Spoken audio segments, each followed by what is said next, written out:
Salam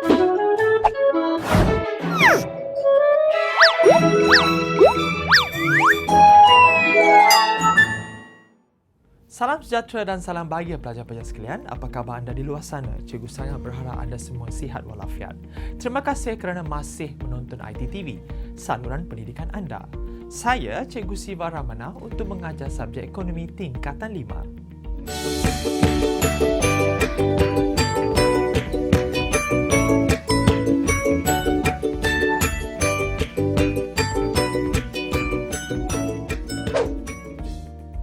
Sebagai pembuka tirai, pengenalan yang telah anda pelajari berkaitan dengan cukai, hasil kerajaan merupakan sebarang hasil yang dikutip oleh kerajaan dari kutipan daripada hasil cukai dan hasil bukan cukai. Jenis pendapatan yang diterima oleh kerajaan dapat digunakan untuk membiayai perbelanjaan kerajaan. Kalau anda masih ingat pelajar-pelajar, dari segi dasar fiskal, terdapat dua jenis iaitu cukai dan perbelanjaan kerajaan yang telah pun dihurai dalam episod sebelum ini.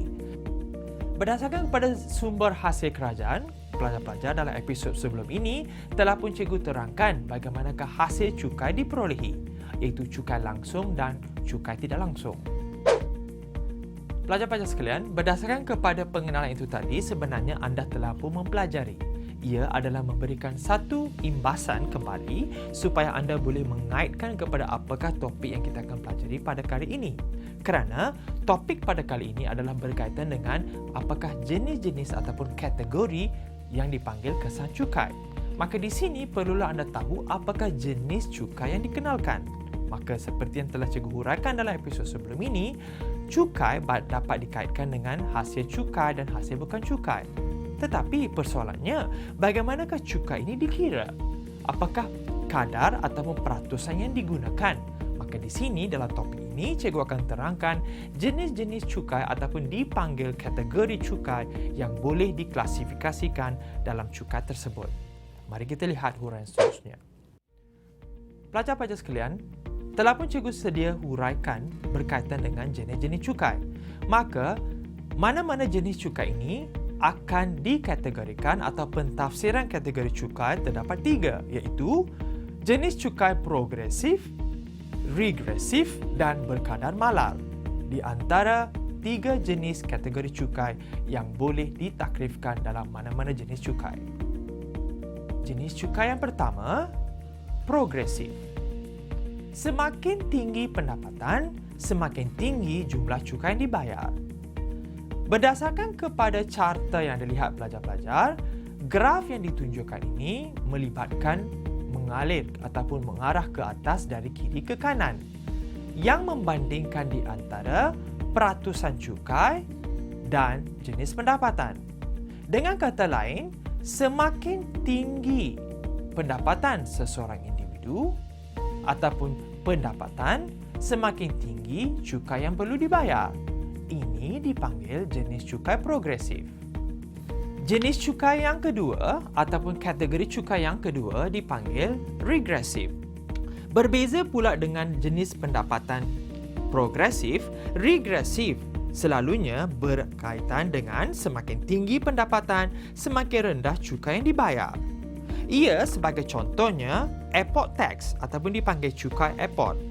Sebagai contoh, kadar cukai yang dibayar adalah sama tanpa mengira takat pendapatan, di mana dalam berdasarkan kepada kelo yang ditunjukkan, seseorang pendapatan individu yang menerima pendapatan sebanyak RM10,000, jumlah cukai yang dibayar adalah 30%. Tetapi, apabila pendapatan seseorang individu itu meningkat menjadi RM30,000, ia tidak memberikan kesan yang tinggi kerana peratusan yang dibayar dari pendapatan yang diterima hanyalah 10%. Di sini dapatlah kita kaitkan semakin tinggi pendapatan, semakin rendah cukai yang diterima ataupun dibayar.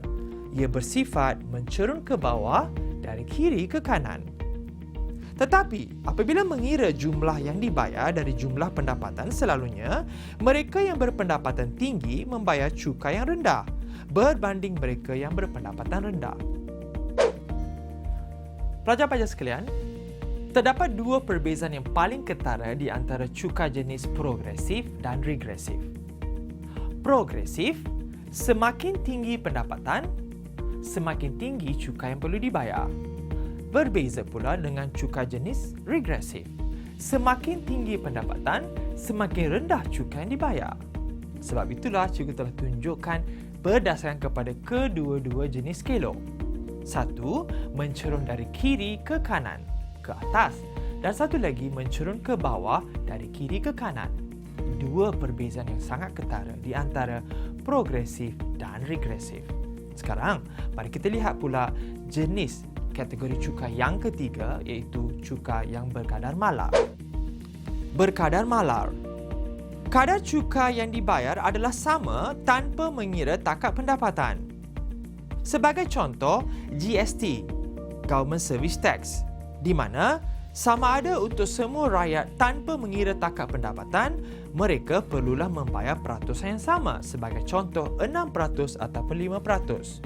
Ia dapat diterangkan berdasarkan kepada jadual yang anda lihat ataupun kelo, di mana walaupun mana-mana pendapatan menerima pendapatan RM10,000, RM50,000 ataupun RM100,000, pendapatan yang dibayar ataupun jumlah peratusan cukai yang dibayar adalah sama. Itulah yang dipanggil berkadar malar. Maka pelajar-pelajar, kelo yang anda lihat ini memberikan satu kesimpulan keseluruhan di mana cukai jenis progresif melibatkan mencerun ke atas, iaitu semakin tinggi pendapatan, semakin tinggi cukai yang perlu dibayar. Cukai regresif, semakin tinggi pendapatan, semakin rendah cukai yang dibayar. Cukai jenis malar ataupun pendapatan malar, jenis kategori yang malar, tanpa mengira jenis pendapatan, cukai yang dibayar adalah sama. Merupakan 3 jenis kategori cukai yang boleh dikaitkan dalam jenis-jenis cukai yang dibayar.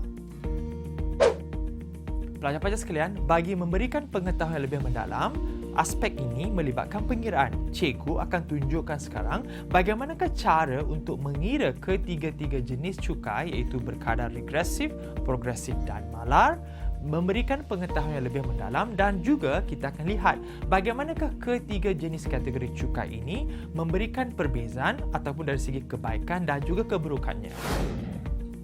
Pelajar sekalian, seperti yang cikgu terangkan tadi, terdapat 3 jenis klasifikasi cukai, iaitu jenis cukai progresif dan regresif, dan satu lagi adalah bersifat berkadar malar.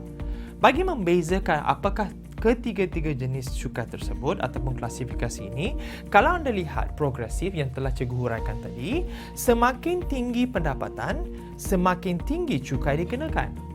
Berbeza pula dengan jenis cukai regresif, di mana semakin tinggi pendapatan, cukai yang dikenakan semakin rendah. Itu yang membezakan di antara progresif dan regresif.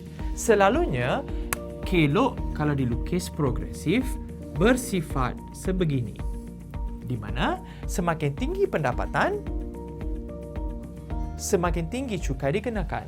Berbeza pula dengan regresif, jenis cukai adalah bersifat menurun dari kiri ke kanan kerana telah cikgu huraikan semakin tinggi pendapatan, semakin rendah cukai yang dikenakan. Berbeza pula dengan cukai yang berkaitan dengan malar, telah cikgu tunjukkan bahawa kelonya adalah tetap sama, iaitu bersifat malar. Selalunya, pengiraan ini melibatkan di antara kedua-dua jenis klasifikasi. Sebab itulah cikgu nak tunjukkan lebih mendalam. Mari kita lihat pengiraannya.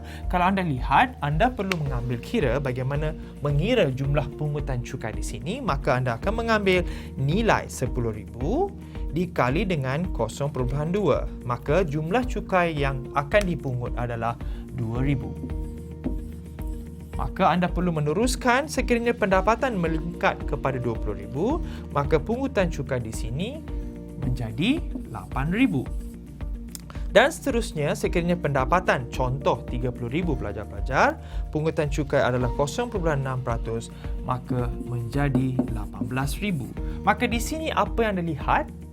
Semakin tinggi pendapatan, semakin tinggi pungutan cukai yang dapat ditunjukkan dalam jadual ini.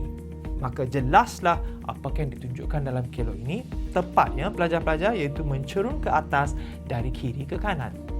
Berbeza pula dengan regresif.